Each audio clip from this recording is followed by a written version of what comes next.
इस कार्यक्रम के पुण्यार्जक हैं शैलेश कुमार जैन, अर्चना शैलेश कुमार जैन, आदित्य आर्या जैन, तुमसर, महाराष्ट्र। समीचीन विकल्पों का सम्यक समाधान। यह जो कार्यक्रम है, जैसा कि मैंने कहा, बहुचर्चित है। अब आप सोच रहे होंगे कि यह बहुचर्चित क्यों कहा। यह कार्यक्रम शुरू होके मात्र 4 या 5 महीने ही हुए हैं और इसका डंका पूरे देश विदेश में बजने लगा है। यह जो कार्यक्रम है, इस कार्यक्रम के माध्यम से जो श्रावकगण अपने आध्यात्मिक एवं पारमार्थिक या व्यवहारिक जिनका सम्यक समाधान प्राप्त कर रहे हैं, और इसके माध्यम से उनके समीचीन विकल्पों का शमन हो रहा है। तो उनके जो कमेंट्स आते हैं या उनके जो फीडबैक्स आ रहे हैं, वह हम मुनिश्री के पास पहुंचाते हैं और उनके जो फीडबैक्स और कमेंट्स को हम इनकॉर्पोरेट करके इसके चेंजेस भी कर रहे हैं। और मुझे बताते अत्यंत खुशी हो रही है कि ऐसा ही मुनिश्री हम सभी को आशीर्वाद प्रदान करे और यह कार्यक्रम ऐसा ही उत्तर अपनी ऊंचाई को प्राप्त होता रहे। और आज आपका ज़्यादा समय नहीं लेते हुए मैं मुनिश्री प्रणत सागर जी महाराज को विनंती करता हूँ कि वह इस कार्यक्रम का संचालन करते हुए इस कार्यक्रम को गति प्रदान करे। नमोस्तु नमोस्तु महाराज जी, नमोस्तु। ओम नमः सिद्धेभ्यः। पंच परमेष्टि भगवान की परम पूज्य आचार्य भगवंत गुरुवर विशुद्ध सागर जी मुनि महाराज की, परम पूज्य मुनि श्री सुप्रभ सागर जी महाराज की,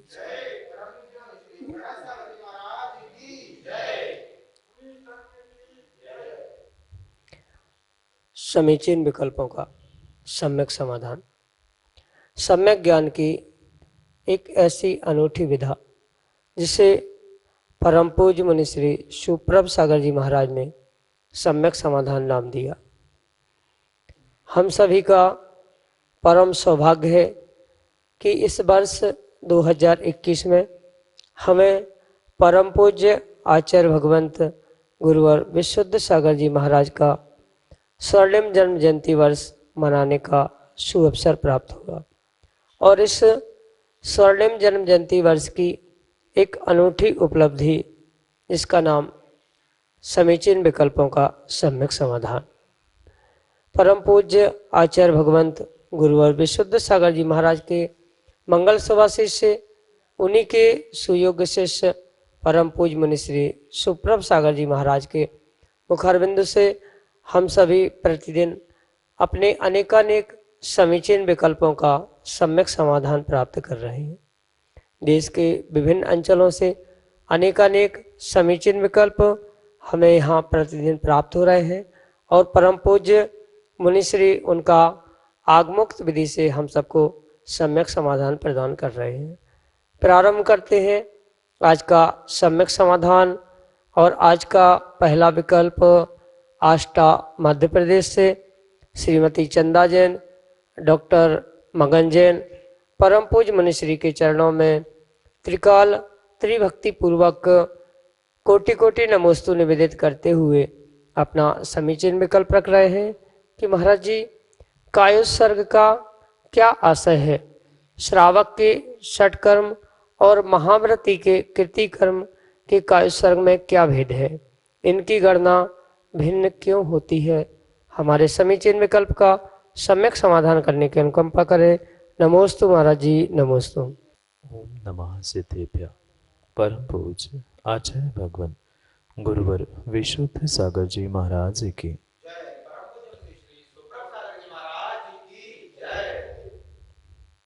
कायोत्सर्ग यह 2 शब्दों से बना हुआ एक शब्द है।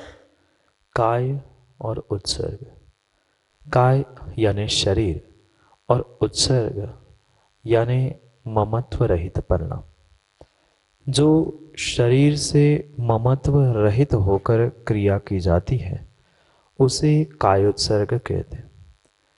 जो बहिरंग तप में व्युत्सर्ग नाम का तप है, उस व्युत्सर्ग का भी यही अर्थ होता है कि शरीर से ममत्व रहित होकर अपनी क्रियाओं को करना। और वह ममत्व किससे दूर करना है?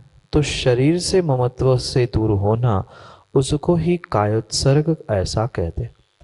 जो अभी तक जीवों में यह भ्रम है कि 9 बार नमोकार मंत्र पढ़ना मतलब कायोत्सर्ग है, उसे खड़े होकर बैठकर कैसे करना चाहिए, इस बातों को भी लेकर बहुत सारे जीवों में विकल्प है।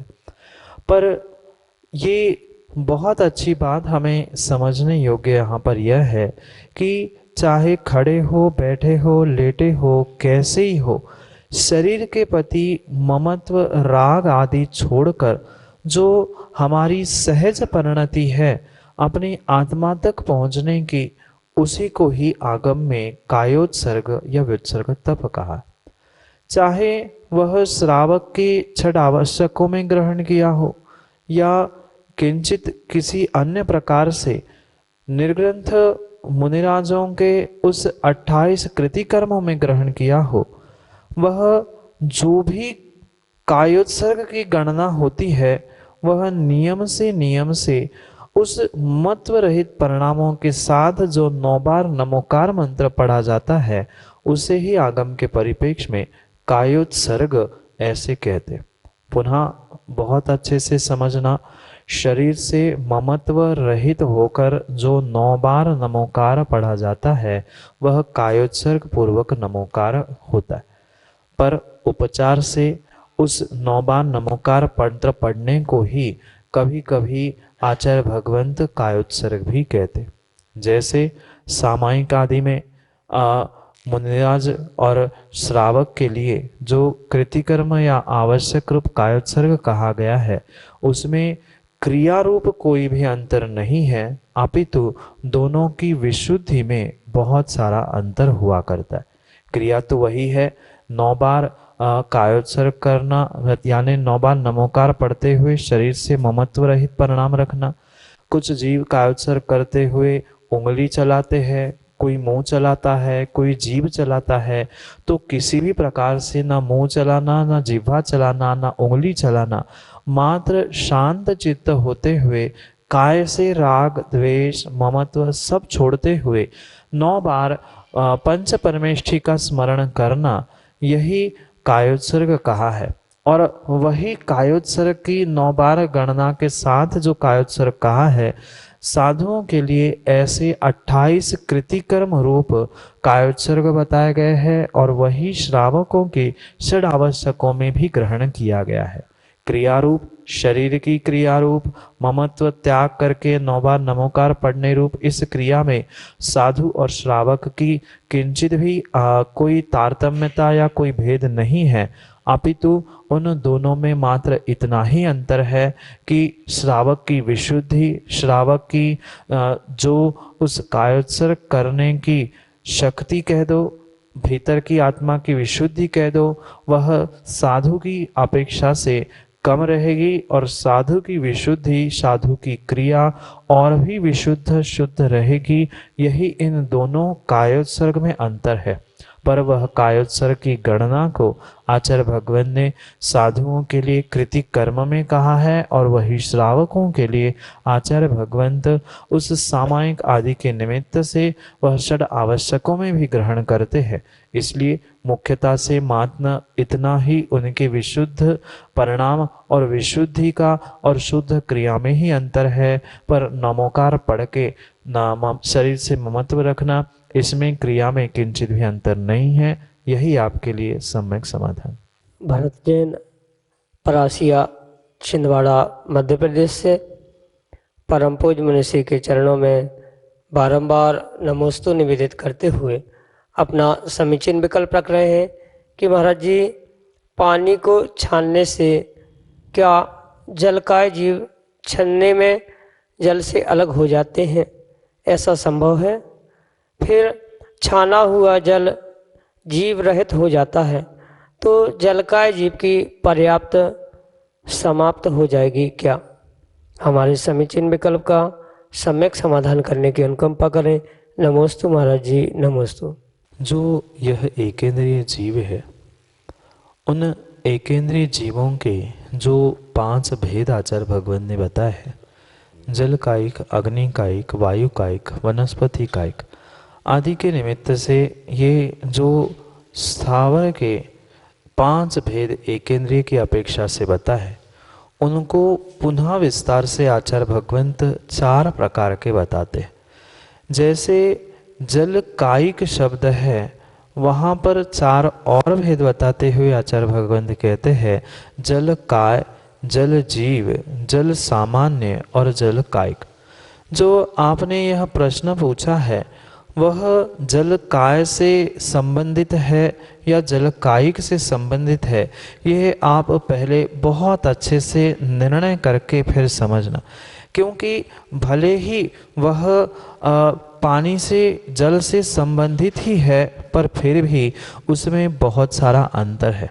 जो सामान्य पानी है उसे सामान्य पानी या जल कहा है, पर जहाँ पर जो पानी ही यानी जल ही जिसका शरीर है, ऐसे जीव एकेंद्रीय जो होते हैं उनको जल कायिक कहते हैं। साथ साथ जो उस जल को अपना शरीर बनाकर वहाँ से निकल चुके हैं, यानी मात्र जल कायिक जीवों का जो कलेवर शेष बचा है उसे जल काय कहते हैं। और जो विग्रह गति के जीव है उनको जल जीव आदि भी कहा जाता है। ये बहुत अच्छे से इसलिए समझने की आवश्यकता है कि जल काय और जल कायिक, इसमें तो पहले अंतर जो है उसे समझना बहुत आवश्यक है। जल ही जिसका शरीर है वह जल कायिक है, और वे जल कायिक किंचित भी किसी भी प्रकार से छनने से, छानने से छनते नहीं हैं।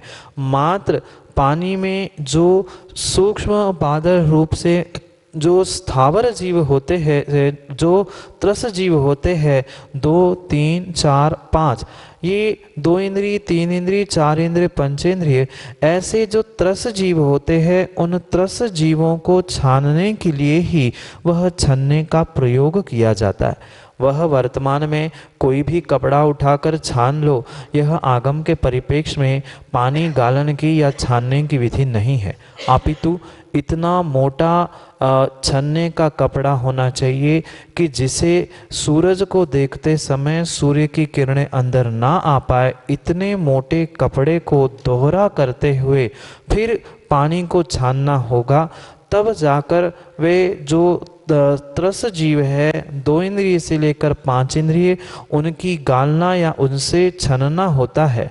पर वह कपड़े से या चलने से किंचित भी किसी भी प्रकार से जल कायिक जीवों को छानने की शक्ति नहीं होती, क्योंकि जल कायिक जीव वह होते हैं जो अपने पानी को ही शरीर बनाकर रहते हैं, और पानी से उनको भिन्न करना मात्र छानने से संभव नहीं होता।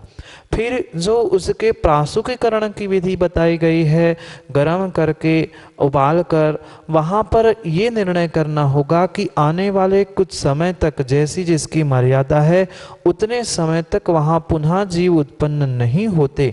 इसलिए वहाँ वह जल कायिक पानी का या पानी रूपी उस एकेंद्रीय जीवों से उनकी रक्षा करके ग्रहण करने रूप व्याख्यान आगम में प्राप्त होता है। इसलिए किंचित भी ये बात भूल से भी स्वीकार नहीं करना कि कपड़े से छानने से जल कायिक या जल काय जीव अलग होते हैं। वहाँ मात्र त्रस जीवों को पानी से दूर करने के लिए पानी गालन, छानने की विधि बताई है। पुनः उस जीवों को या पानी को प्रासुक करने के लिए गर्म आदि करने की जो विधि कही है, उसके द्वारा हम पानी को शुद्ध और प्रासुक बना सकते हैं। पर जो जल काय के रूप में आपने प्रश्न पूछा है, वह जल काय और जल कायिक कथनचित भिन्न है, क्योंकि जल काय यानी मात्र जल कायिक जीवों का बचा हुआ शरीर वहाँ जीव नहीं है, और जैसे ही पानी प्रासुक करते हैं वहाँ पर वह प्रासुक हुआ गर्म किया हुआ पानी वह जल काय बन जाता है। पर जल काय या जल कायिक छानने से दूर नहीं होते, वह जलकायिक जीवों को प्रासुकीकरण से ही हम भिन्न करते हैं। और जैसे ही पानी गर्म होकर प्रासुक होता है, वह पानी जलकायिक से जलकाय बनता है, यानी वहाँ से जीव निकल जाते हैं। वह उतनी ही मर्यादा, जिसकी जैसी पानी की मर्यादा है, कोई की 6 घंटा, कोई की 12, कोई की 24, उसी प्रकार से उसका गणित हमें समझना होगा। पर पुनः यही बात आपको समझाना चाहते हैं कि छानने से जलकायिक या जलकाय जीवों को हम अलग नहीं कर सकते। छानने से मात्र त्रस जीवों को अलग किया जाता है। वह जलकायिक जीवों के प्रासुकीकरण के लिए अग्नि आदि के द्वारा ही उसका प्रासुकीकरण आगम में लिखा है, और वही आपके लिए सम्यक समाधान है। अगले विकल्प के लिए वासिम महाराष्ट्र से हमारे सामने है ऋषिकेश जैन पंचवाटकर, जो कि अपना समीचीन विकल्प परम पूज मुनिश्री के समक्ष रख रहे हैं। परम पूज्य मुनिश्री के चरणों में त्रिवार नमोस्तु नमोस्तु नमोस्तु। हे स्वामी, मेरा प्रश्न ये है कि हमारी जो थिंकिंग पावर होती है, क्या उसमें इतनी पावर होती है कि वो अपने थिंकिंग से जो अभी प्रेजेंट में जो भी चल रहा है वो भी चेंज कर दे? जैसे हमने कथा सुनी थी, कथा या फिर दृष्टांत मान सकते हैं अपन उसे। जैसे हमने सुना था कि एक कैदी था, उसे सजा हो रही थी फांसी की, तो फांसी की सजा उसे हो रही थी, तो उसे एक साइंटिस्ट जी बोलते हैं कि आपको जो फांसी होगी उसमें आपकी दर्दनाक मौत होगी, तो हम आपको आसानी से मौत देने के लिए एक विशीले सर्प से या विशीले सांप से कटवाएंगे, तो आपकी मौत 1 मिनट के अंदर हो जाएगी। तो वो उन्हें सर्प से ना कटवाते हुए उसकी आंखों पे पट्टी बांध के एक सुई से चुबा देते हैं, तो वो सुई चुबाते ही 1 मिनट के अंदर उनकी दर्दनाक मौत हो जाती है। फिर उसके बाद जो साइंटिस्ट होते हैं वो उनका पोस्टमार्टम करते हैं, तो उनके बॉडी में जहर भी मिलता है। तो उनकी थिंकिंग पावर ने मतलब उनकी बॉडी में जहर पैदा कर दिया। तो क्या जैसे थिंकिंग पावर से बॉडी में जहर भी पैदा हो सकता है, तो क्या थिंकिंग पावर से प्रेजेंट लाइफ में भी कुछ चेंजेस हो सकते हैं? हमारे समीचीन विकल्प का सम्यक समाधान करें स्वामी। नमोस्तु नमोस्तु नमोस्तु। यह परम सत्य है कि व्यक्ति की निजी सोच, व्यक्ति की थिंकिंग पावर जैसी होती है, उसके जीवन में वैसी वैसी ही घटनाएं घटित होती हुई देखी जाती। ज़रूरी नहीं है कि जीवन में प्रत्येक घटना दूसरे किसी के कहने से या दूसरे किसी के मानसिकता बनाने से होती है। जीव समझ नहीं पाता है कि हमारे विचारों की, हमारी सोच की इतनी प्रचंड शक्ति है कि जैसा जैसा व्यक्ति प्रतिदिन प्रति समय सोचता है, उसकी सोच का, उसकी थिंकिंग का, उसके जीवन में और उसके दिन भर के क्रियाओं में उसका नियम से प्रभाव देखा जाता है। जो भी कार्य जीवन में घटित होता है वह जीव के स्वयं पुण्य पाप पर तो निर्भर होता ही होता है, पर पुण्य पाप कर्म एक हद तक, कुछ अंशों तक तो सत्य होता है, पर उसके साथ साथ जो जीव का पुरुषार्थ आवश्यक होता है वह मात्र पुरुषार्थ शरीर से अभिप्रेत नहीं है, अपितु शरीर के पुरुषार्थ के साथ साथ जो मानसिक पुरुषार्थ, जिसे आप थिंकिंग पावर कह दो, चाहे सोच कह दो, चाहे उसे किसी अन्य भी नाम से पहचान लेना, जैसा जैसा उसका सतत चिंतन करने का पुरुषार्थ चलता है, जीवन में उसके बिल्कुल वैसा वैसा ही घटित होते हुए देखा जाए। जैसे कि आपने कथानक बताया, वह उसने मात्र ये दिमाग में निर्णय करके रखा था कि इतने समय पर सर्प मुझे डसेगा और मेरी मृत्यु हो जाएगी। ये मात्र विज्ञान का सिद्धांत नहीं है, अपितु हमारे वीतराग विज्ञान में भी आचार्य भगवंतों ने इस विषय में हमें बहुत अच्छे तरीके से समझाने का प्रयास किया है कि हम मन वचन काय से जो भी क्रिया करते हैं, क्योंकि शरीर की क्रिया दिखने में आती है, बोलने की क्रिया भी समझ में आती है, पर मन में जो सतत हम चिंतन करते हैं कि ऐसा होगा तो क्या होगा, ऐसा होगा तो क्या होगा, ये हमारा नेगेटिव हो चाहे पॉजिटिव हो, जो भी हमारा सोचना है वह उससे निकलने वाली वर्गणाएं, किससे, हमारे मन के सोचने से, चिंतन करने से जो हमारी वह वर्गणाएं निकल रही है मन के द्वारा, चाहे उसे कर्म सिद्धांत के परिप्रेक्ष्य में आश्रव का साधन कह दो, चाहे वैज्ञानिक दृष्टि से थिंकिंग पावर कह दो, या उसे ही सोच का या विचार करने की शक्ति रूप ग्रहण कर लो, नाम कोई भी दे देना, पर यह परम सत्य है। जीव जैसा चिंतन करता है उसके जीवन में वैसा घटित होते हुए लगभग देखा जाता है। अगर जैसा उसने सोचने का पुरुषार्थ किया है, चाहे बुरा अच्छा कैसा ही हो, उस अनुकूल किंचित भी कर्म उसके साथ है तो नियम से वह क्रिया घटित होते हुए दिखती है। कदाचित कर्म पिछले पर्याय के वैसे उदय में ना भी आ रहे हो, पर हमारा वैसा चिंतन, हमारा वैसा सोचने का जो पुरुषार्थ मैं मन से कर रहा हूँ, नियम से वैसी वर्गणाएं मेरी तरफ आकर्षित होती है।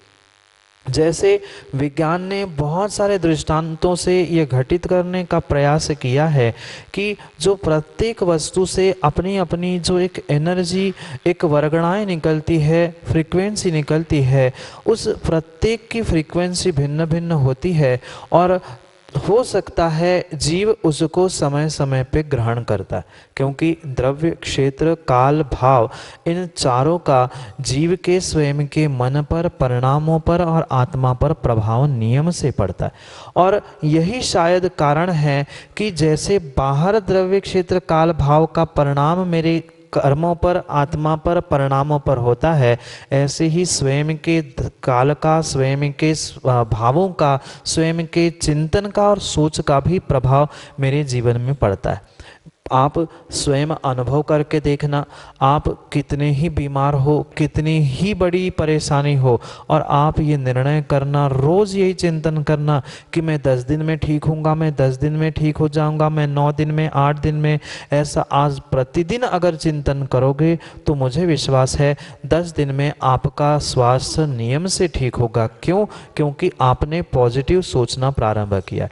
पर अक्सर यही होता है, जो बीमार व्यक्ति होता है वह अपने आप को, मैं बीमार हूँ, मैं बीमार हूँ, मैं ठीक नहीं हो सकता, मैं ये नहीं कर सकता, मैं ये नहीं कर सकता, ऐसा सोचते सोचते उसने जो निगेटिव वर्गणाएं इकट्ठी की है, वही एकत्रित हुई निगेटिव वर्गणाएं ही उसके लिए स्थूल शरीर या स्थूल कर्म बनाती है। आगम के परिप्रेक्ष्य में जो भाव कर्म और द्रव्य कर्म कहा है, कुछ वैज्ञानिकों ने, कुछ दार्शनिकों ने जो सूक्ष्म शरीर और स्थूल शरीर कहा है, उस सूक्ष्म शरीर को या भाव कर्मों को बनाने वाला कोई अगर है तो जीव के स्वयं के विचार, स्वयं की सोच और स्वयं का चिंतन है। जैसे उस वैज्ञानिक का यही दिमाग में गणित चल रहा था कि इतने समय पे सर्प मुझसे डसेगा, और वैसे मात्र सुई को, पिन को चुभाने से ही उसकी मृत्यु इस कारण से हुई थी कि उसने अपनी वैसी मानसिकता बना के रखी थी। जो भोजन आप प्रतिदिन करते हैं, उस भोजन को करते समय भी आप यही चिंतन करोगे कि ये भोजन मेरे लिए काम का नहीं है, भोजन अच्छा नहीं है, पेट नहीं भरेगा, मैं ठीक नहीं होऊंगा। ऐसा ही अगर सोचते सोचते हम भोजन करेंगे तो वह भोजन भी व्यक्ति को कभी भी शरीर या मन को बलिष्ठ करने के लिए कार्यकाली नहीं हो सकता।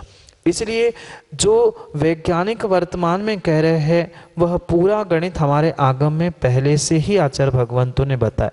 उस पिन को चुभाने से जैसे ही उस व्यक्ति के हार्मोन्स बदल गए, क्योंकि प्रति समय उसका वही चिंतन होता रहा, और जब पोस्टमार्टम में वह मात्र पिन चुभाने से उसके शरीर में जो जहर प्राप्त हुआ था वह पिन से नहीं हुआ था, ना किसी ने इंजेक्शन से पहुंचाया था, उसकी व्यक्तिगत जो सोच चल रही थी, चिंतन चल रहा था, उससे ही उसके भीतर के हार्मोन्स विषरूप परिणत हुए थे, और वही विष उसने ही उसका घात किया गया, जिसे आगम में आत्मघात आदि अनेक प्रकार के मृत्युओं में उद्घाटित किया है। उसमें यही बात आचार्य भगवंत कहते हैं, ये एक अकाल मरण का दृष्टांत कह दो या अकाल मरण का कथानक कह दो। जीव अपने आप को अगर पहले से ही ऐसा सोचकर जी रहा है कि मैं 50 साल में मरने वाला हूँ, मैं 50 साल में मरने वाला हूँ, तो जीवन भर उन वर्गणाओं को ही वो एकत्रित करता है, जिसके कारण से वह कर्मों के लिए 9 कर्म बनते हैं। वह जैसे खेत से फसल उगने के लिए जैसा पानी खाद आदि डालने से वह जमीन उपजाऊ अच्छी बुरी बनती है, वैसे ही हमारी सोच के द्वारा, थिंकिंग के द्वारा हम अपने जीवन में अच्छाई बुराई स्वयं ही बोते हैं और फिर फसल भी बिल्कुल वैसी ही समय पर आती है, यह निश्चित है। जय जिनेंद्र बंधु, हम सभी आज देख रहे थे YouTube चैनल का बहुचर्चित कार्यक्रम सम्यक समाधान। यह कार्यक्रम आप YouTube चैनल सुप्रभ उवाच में प्रतिदिन शाम को 5:13 में प्रसारित होता है और इस कार्यक्रम को Facebook के माध्यम से भी देखा जा सकता है। फेसबुक पे सुप्रभ उवाच या सुप्रभ उवाच या फिर श्रमण श्री सुप्रभ सागर जी महाराज के नाम से पेज है, उस पेज से आप जुड़कर एवं आप इस कार्यक्रम का लाभ ले सकते हैं।